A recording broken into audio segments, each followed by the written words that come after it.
effectively get much richer decision boundaries. So instead of having a linear decision boundary in the original space, so let me just clarify the drawing here. Once you use a kernel function, what you could do is after the fact, you could look at your two-dimensional plane if it's a 2D problem. For every point in that plane at some discretization level, compute the label, visualize the decision boundary, and what you'll see is that it won't be a line anymore if you pick a kernel that's not just a trivial kernel. So, why is this useful? Often your data is not linearly separable. Like this, okay, this is all good, very simple data set, you just need a threshold, but often that's not the case in practice. Maybe your data looks like this. I mean, usually it'll be high dimensional, but this is just a low dimensional example where a linear separator is not going to get the job done. What might you want to do? You could introduce extra features. You could say, well, what if I introduce instead of x, also x squared? Now I'm embedding my data in a two-dimensional space, even though it came in one-dimensional. It's like computing two features from your single incoming feature. The original feature is retained x, and you add x squared. Now you can actually find a linear decision boundary. So what just happened here? We went from an input that was lower dimensional to a higher dimensional input, and all of a sudden these linear decision boundaries are not nearly as restrictive anymore, because in high dimensions it turns out if you have enough dimensions, you can separate pretty much anything with a linear decision boundary.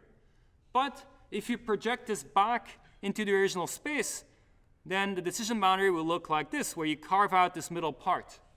So in high dimensional space, it's linear. In the low dimensional space, you end up with a non-linear decision boundary.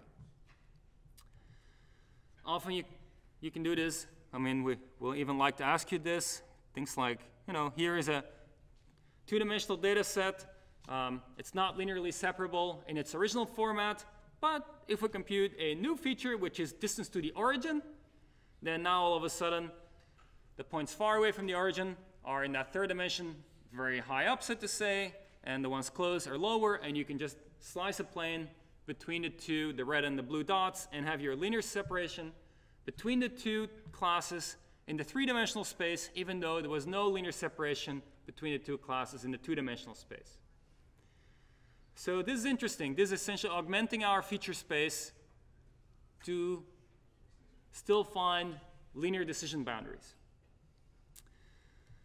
Now, there's a close relationship with kernels. So if you use the linear kernel, you're effectively continuing to live in your original feature space.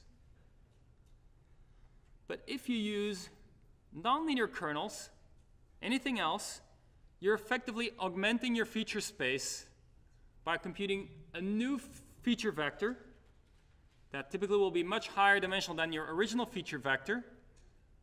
And effectively what that kernel is doing, it's interproducting those high dimensional feature vectors with each other without you ever needing to compute those high dimensional feature vectors. So here's an example. If, as a kernel, you pick this quantity over here, interproduct between x and x prime plus 1, and then square that quantity. Okay? That's a kernel. If you want to think about what does that mean in terms of features, well, we can expand this. We get this expression over here. What does this tell us? It tells us that this thing over here is the inner product between two feature vectors.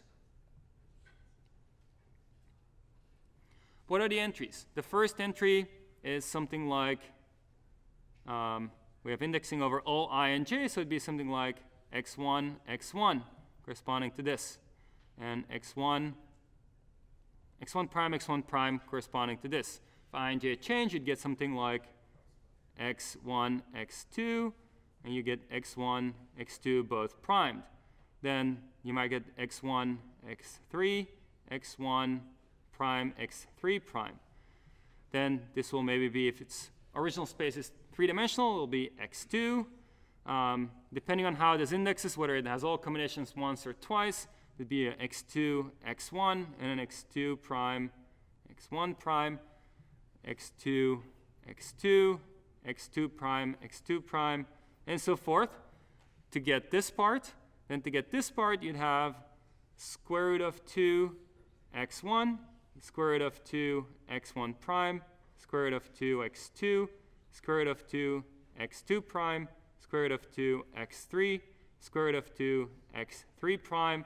And then to get this last one, you have the bias feature, that's just 1. So what we see here is that these new feature vectors, which you can compute from your original feature vector, the original feature vector is just x1, x2, x3, maybe with a 1 at the end. So from the original feature vector, you can go to a new feature vector, which is higher dimensional, quite a bit higher dimensional. If this is just 3, but for some, if this goes up to some k in general rather than 3, this one will be of dimension k squared roughly, whereas the original one of dimension k, so this can grow very quickly. So you'd have something that's order k squared sitting over here as your new feature vector, much higher dimensional space. You might hope that you can get a linear separation in that higher dimensional space. And so you could run your primary perceptron algorithm from last week with these feature vectors shown here, or you could never bother computing the feature vectors and run the dual perceptron algorithm directly with this kernel function over here. Those will be equivalent, will give you the same answer. The advantage of running the dual perceptron is that you never have to compute these roughly k squared dimensional feature vectors. You can just use your original feature vectors, compute similarities there. Right? The amount of computation that happens here is order k squared, whereas here it's order k. This is for a quadratic kernel. You can imagine doing the same thing for a cubic kernel, a quartic kernel, and so forth, where you essentially start building up bigger and bigger feature vectors, introducing higher and higher order monomials based on the original features, build this huge feature vector. But by using the dual perceptron, you never have to actually build it up. You can directly work in the original space and be more efficient. So this is a clear advantage of using the dual perceptron. You don't have to go through this high dimensional feature space, but you still get the benefit because implicitly, everything that's happening underneath you can still think of as happening in that high dimensional space. And in that high dimensional space, you are finding some decision boundary. You can still think of error bounds like we had for the perceptron. We said something like error bound is related to the margin and the dimensionality of the feature space, right? So here you know you're now working in a k squared dimensional feature space. So you still have an error bound. It's now will involve k squared rather than k. It's a more complex feature space. But the same things still hold true, even though you're working in this kernel space. Gets even more interesting if you look at kernels where the corresponding feature vector is infinite dimensional. So this is a reasonable kernel, right? X minus x prime norm squared. So what is this doing? It's saying that if you have 2 points, you compute the Euclidean distance in the original space, you square that Euclidean distance, and then do e to the minus that distance. So if the distance is very large, e to the minus something very large will be close to 0, so the similarity will be about 0. If the distance is very small, and the limit of the distance is 0, then this will be e to the minus 0, which is 1. So this thing lands between 0 and 1, super close, it's close to 1, far away, it's close to 0. You can find a feature vector, much like the one over here. It just turns out that that feature vector will be infinitely long, but it exists. And so now it's completely impractical to run the original perceptron algorithm, because if you wanted to run that, you'd have to do infinite amount of computation, whereas using the dual perceptron, you can compute directly these alpha entries, never go to the primal space, and work with this kernel over here.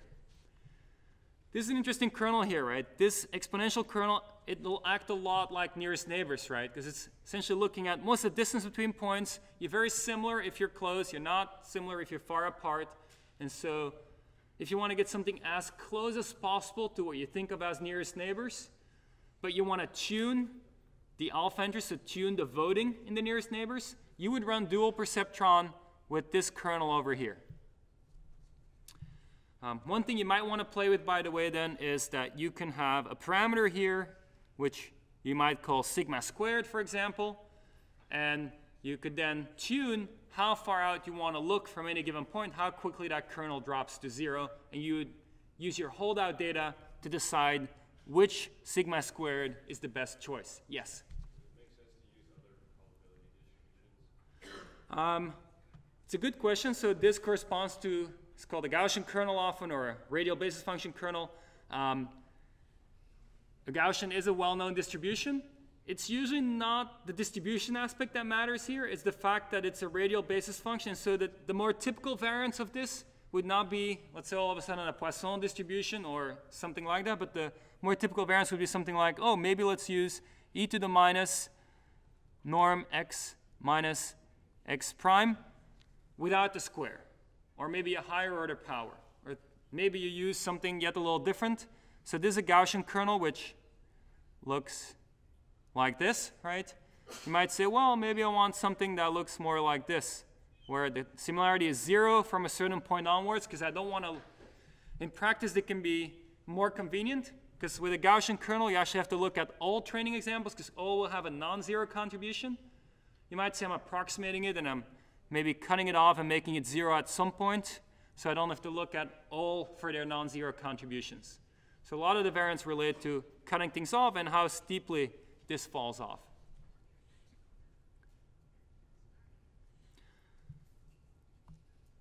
There are other types of kernels out there. String kernels. What's a string kernel?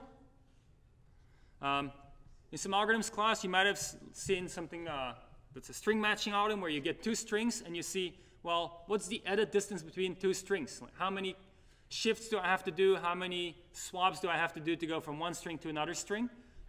That distance, you can effectively take the negative of that, put in the exponent, and you'd have something like a kernel. I mean, you have to be a little careful to get the right properties, but effectively, any way you have to measure similarity, whether it's between Euclidean, well, real vectors or strings or yet some other input that you get, often it's easier to come up with a similarity measure than it is to come up with a new feature space, especially if that feature space would have to be very high dimensional. All right, so we went through a lot of the justification for why we want to use kernels, right? The question is, can't you just add these features on your own, like all pairs of features instead of using the quadratic kernel? The answer is yes. In principle, you could just compute them. There's no need to modify any algorithms, but the number of features can get very large and the algorithm can become very slow because you have such a high dimensional feature space. And then some of these kernels are much more easily thought of in terms of their actual kernel function than in terms of their feature vector expansion. The Gaussian kernel feature vector expansion has some Fourier basis stuff in there, which is not all that intuitive in terms of what you're thinking about here. Much more intuitive to think of it as an approximation of what happens in nearest neighbors, and we have some kind of fall off rather than a rigid, only the k nearest ones get to contribute. So the nice thing about using the kernel-based representation is you can work with these features implicitly, so infinite dimensional feature vectors become fine. There is a cost though. You need to compute the similarity to every training datum. Well, maybe not every one of them after you're done training. If one of them has all the alpha entries equal to 0, you never have to look at them again. But usually many of them, if not all of them, will have some alpha entry that's non-zero corresponding to that example, and now you have to compute similarity with it anytime you test something. So test time, things might be a little more expensive. So classification is the first thing we've looked at in machine learning. It's an example of a supervised learning problem. What does that mean? It means that we get data, and the data consists of two parts. There is the input x, and then the label y that in the future we'd like to predict. It's supervised in that for your training data, you are told for every input example where you have an x, what the label y is. That's the supervision. You're supposed to then make